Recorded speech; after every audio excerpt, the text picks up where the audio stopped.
Late this afternoon, quite the shock in Jeffersonville, Indiana. It is breaking news as Jeffersonville appoints an interim police chief now after longtime Chief Kenny Cavanaugh is stepping down.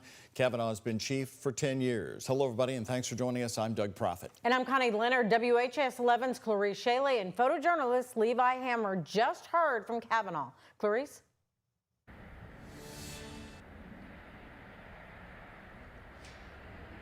Yes, Doug and Connie, Chief Kenny Cavanaugh said he started seeing changes as far back as over a year and a half ago and repeatedly points to financial changes in the department's contracts and impacts in from Senate Bill 1. That's a new state law that changes how taxes are collected by municipalities. These taxes go toward important essential services like the police department. Chief Cavanaugh said he had a meeting with Mayor Mike Moore this afternoon where they talked about financial issues. New contract July the 1st, 2024, and changing things, and then the agreement that was made in that contract and the questions that I asked, and then how money was moved around the budget to then get the pay raises, and then what was expected to be put in the budget and what other council members said they were going to do. And then we get the Senate Bill 1, and as you see now, things, the structure on how the taxing unit in the state of Indiana is changing where we are, and it's a panic.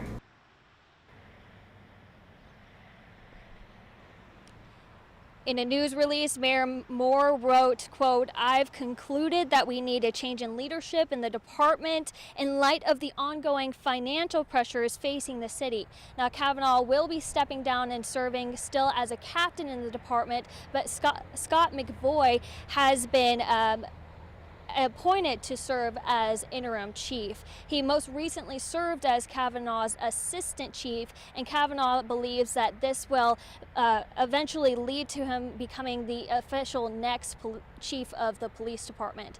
Live in Jeffersonville, Clarice Shaley, WHAS 11 on your side. All right, Clarice, thank you. A state lawmaker from northern Kentucky wants to shorten the long driver's licensing lines seen all across the Commonwealth by giving back local control. Been very controversial. People waiting up to hours, we've discovered in our reporting. 5 years after lawmakers voted for the Transportation Cabinet's licensing takeover. A reversal could be on the horizon, as our Ian Hardwitt and photojournalist Emma Gefter show us.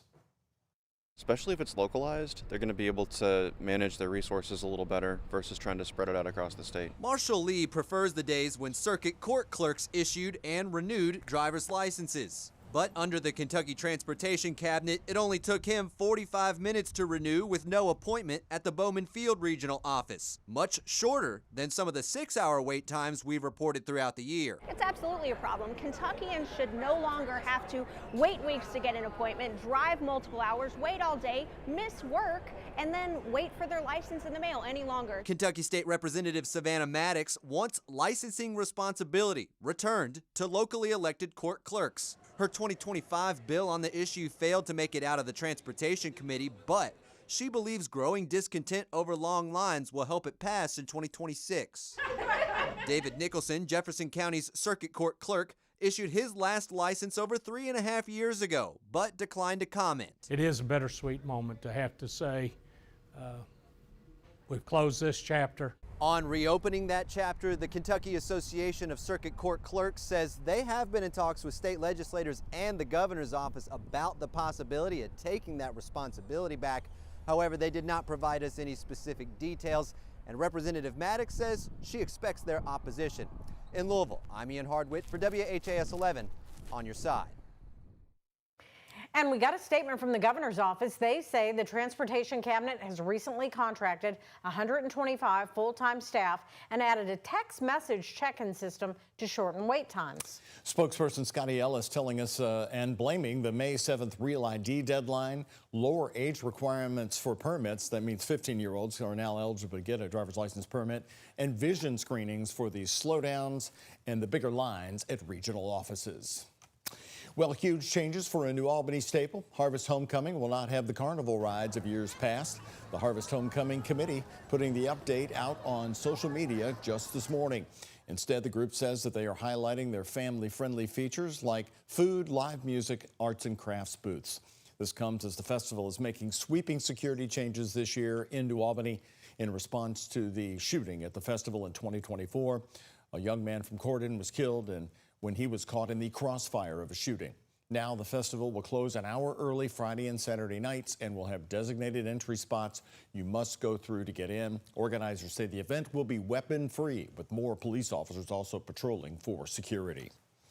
Well, now 4 people are in jail after a deadly home invasion in Lebanon, Kentucky. The 4 people who've been arrested from left to right on your screen are 32-year-old Tyler Gunn. He's charged with murder and robbery. 18-year-old Allison Livers, 36-year-old Joshua Spalding Wells, and 18-year-old Faith Singer. They're all charged with complicity to murder and robbery. Now, officials believe the group entered a home on Hurricane Lane and held the people inside at gunpoint. That's when they believe Gunn shot and killed 48-year-old Stephanie Keeling. Bardstown police made the arrest, and Kentucky State Police said it appeared to be a targeted home invasion. All 4 are due in court next week. Well, more news here at 5. We are asking Kentucky candidates running for U.S. Senate about Louisville's youth violence problem and whether they approve of the job the Louisville mayor is doing so far to address it. Our Isaiah Kim Martinez covered the event at the fairgrounds today for the Country Ham Breakfast. Politicians, including Kentucky Senator Mitch McConnell, there. And Isaiah, what did you learn from them today? Well, Doug, ever since that shootout at the Louisville school bus stop just a couple weeks ago, community leaders have been raising the question, what can be done to combat youth violence? And I was curious and thought it was fair to ask the candidates hoping to be Kentucky's next U.S. Senator, do they feel Mayor Craig Greenberg's making the right choices?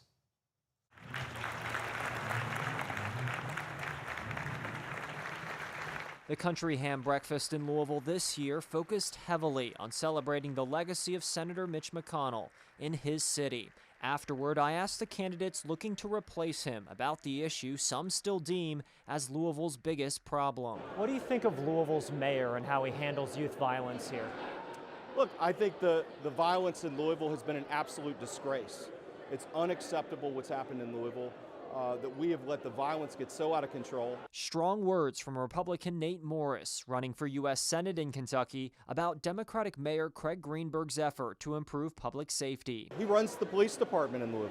He's not getting tough enough. He's not giving the resources and the support needed and the vision needed to make sure that we're tough on crime. It's worth noting this year's city budget, backed by the mayor, provides starting Metro police officers their highest salary ever. I asked fellow candidate Republican Congressman Andy Barr the same question. Do you think the mayor is doing a good job here at avoiding youth violence, things of that nature? Oh, I can't speak about that. GOP Senate candidate Daniel Cameron had this to say about early intervention for Louisville teenagers caught in the juvenile justice system. We've got to capture our kids early, and whether it's the mayor or our Metro Council, I think they're acknowledging that we've got to do that. The mayor and LMPD have reported violent crime is down considerably from last year, including homicides and shootings. Other Democrat-led cities have said the same, though it hasn't stopped President Trump from intervening in Washington, D.C., mobilizing National Guard troops there. I do not think there is a need for the National Guard in Louisville, Kentucky. We are making great progress on reducing violent crime in our community. Our numbers compared to the national average are incredible. Now, last week, Kentucky Congressman Republican James Comer was asked if Donald Trump should deploy National Guard troops to Kentucky like in D.C. He said, hopefully not, calling Louisville a different deal. He also credited Craig Greenberg as being a mayor who's, quote, serious about cracking down on crime. Doug. Isaiah, thank you very much. We had another day of cloud cover here all across Kentuckiana, keeping those temperatures down, even away from the 90s. Felt pretty good, Connie, especially when we left here late last night at 11:30 after the newscast. I was going to test it. Was it going to be chilly or cool? And it was starting to get It was, and this morning on the way to school, Mallory, it was a little chilly this morning. Right, we're starting to get those hints. Just wait until next week. The kiddos are going to need that light jacket for the bus stop because we're going to have lows in the 50s and much lower humidity. Today, we're taking a live look outside from our First Savings Bank U of L health camera. Obviously, overcast skies still over downtown Louisville here. We are sitting in the 70s, a few spots in the lower 80s. We're at 77 in the Louisville Metro, 79 at Fort Knox and E-Town, 82 currently in Bardstown. And we have had a bit of a northerly breeze yesterday and today, all behind that front that tracked through the region on Tuesday. Sustained winds in Louisville around 10 miles per hour, so nothing all too strong, just enough to filter in some of that cooler air. And of course, the cloud cover yet again today, especially pretty thick right around the Ohio River area. But we are dry, and we should see some breaks in the cloud deck as we carry on throughout the evening. So expect partly cloudy to even mostly clear conditions possible overnight. Much of the evening will be spent in the 70s, with overnight lows tonight dropping back down into the 60s. And then tomorrow, temperatures should return to the 80s area-wide because we will have more sunshine on tap. Another nice warm day on Saturday before an additional front swings through on Sunday. We'll take a look at that taste of fall next week. That's coming up in our 7-day forecast.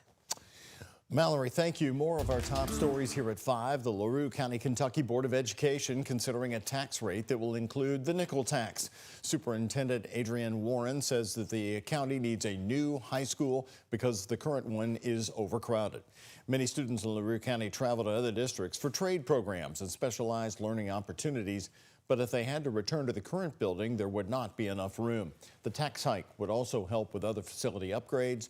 The proposed increase for the district is 57.2 cents per $100 of residential's assessed value.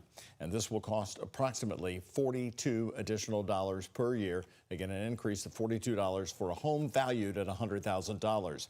Now, there's going to be a public tax hearing in LaRue County Thursday, September 4th in the high school auditorium, followed by a specially called board meeting at 6 p.m. And we have sold it. $10 million two ways to Central Bank and Kelly and Joe Kraft. And you heard it there. The winning bid for this year's Kentucky Farm Bureau Country Ham sold for $10 million. Kelly and Joe Kraft combined their $5 million bid with Central Bank's $5 million to take the ham.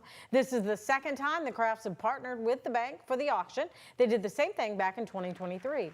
Now, that money will be given to several different charities across Kentucky and several universities. Kentucky Farm Bureau says it's provided more than 600 scholarships and more than $810,000 to students.